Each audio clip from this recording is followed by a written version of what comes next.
All right, how many different thinking types are there? Now, like, I never really realized that there were different thinking types. You know, I could see that, like, some people are more, say, abstract, or some people are more literal. Some people are more intuitive. Some people are easily confused. Some people are dupes. Some people, they're thinking, listening to them can replace their thoughts. As in, there are some people that if they hear something enough, that's just what they believe now. But I always thought these things were kind of just like general variations upon a theme that is thinking. Except for I noticed there were people that were thinking in ways that I could not understand. And one of them is one of the ways I think about thinking is you listen, or you witness, you observe, you think, and then you either respond or plan a response. Some people appear to be unable to listen. And so I heard, oddly enough, I heard Alex Jones say that, like,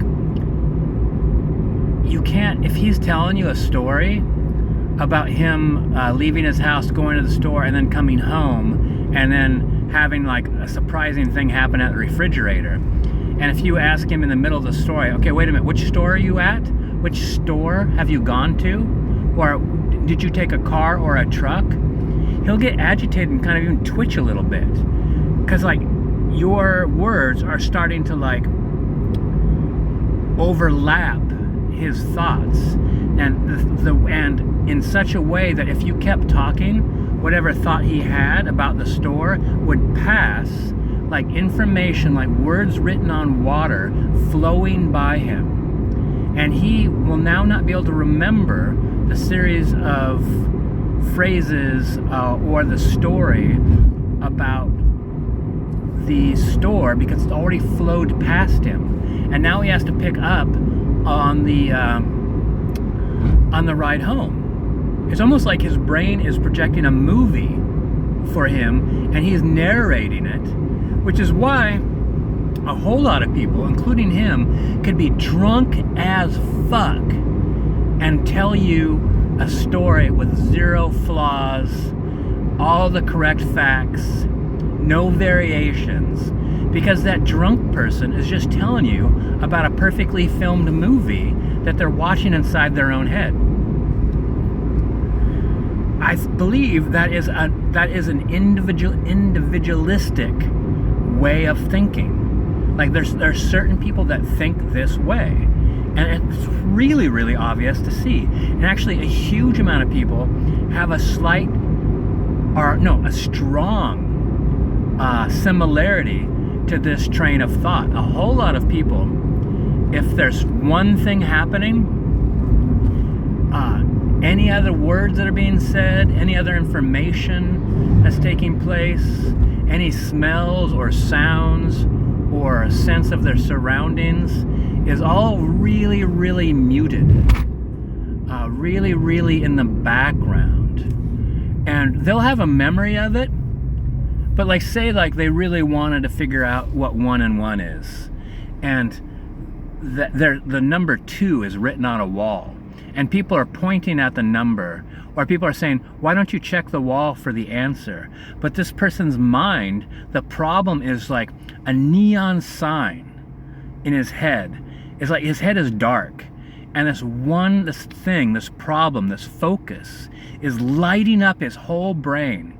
And all the other information might appear as signs, but as unlit signs.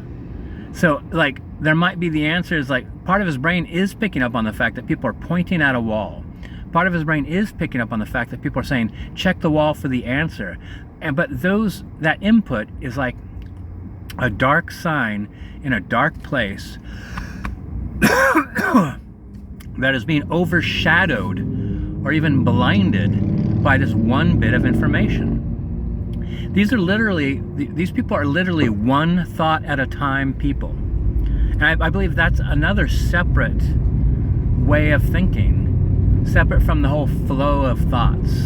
Because this is a static image of a static problem that afterwards, once they solve it and that light kind of like dims or even goes out, then their observation in their own brain then is almost kind of like a flashlight. And then you can say, well, didn't you see everybody pointing towards the answer?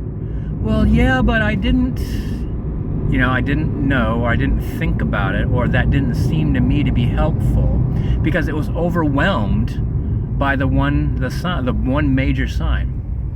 Well, didn't you hear the people saying, check the wall for the answer? Yeah, I did, but I couldn't see how that could possibly be, helpful or whatever like that.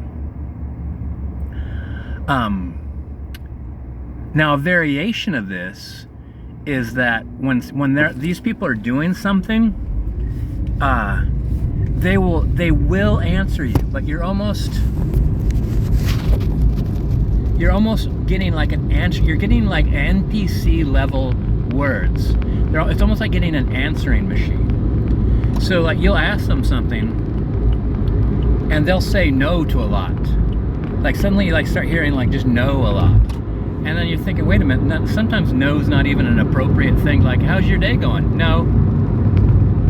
Like a huge amount of people do that, right? Like, a huge amount of people walk up and say, thank you. But they haven't said anything, you haven't done anything for them. But like in their mind, they're thinking about something else.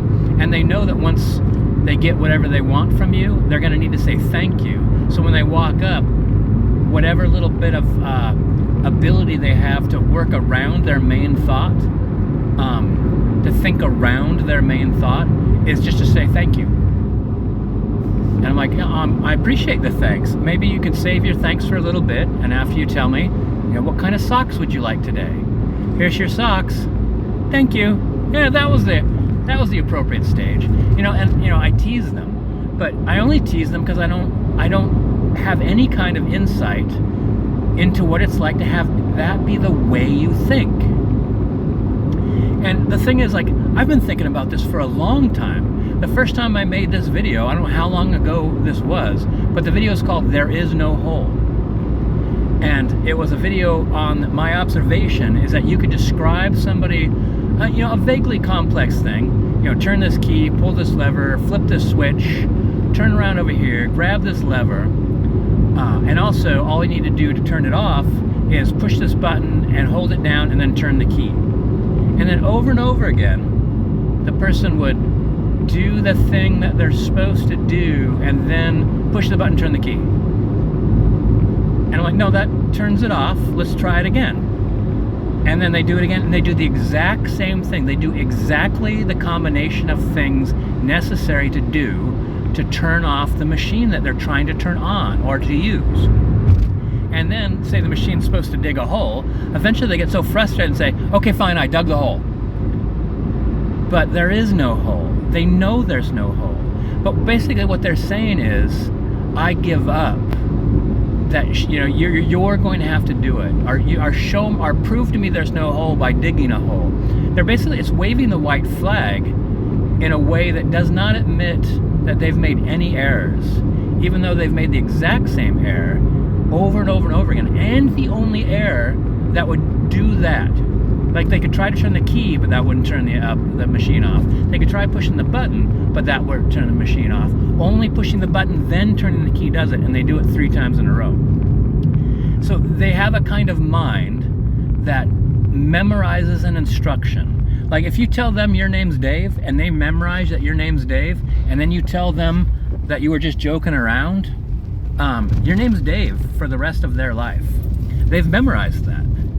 And to them, it's almost mentally painful.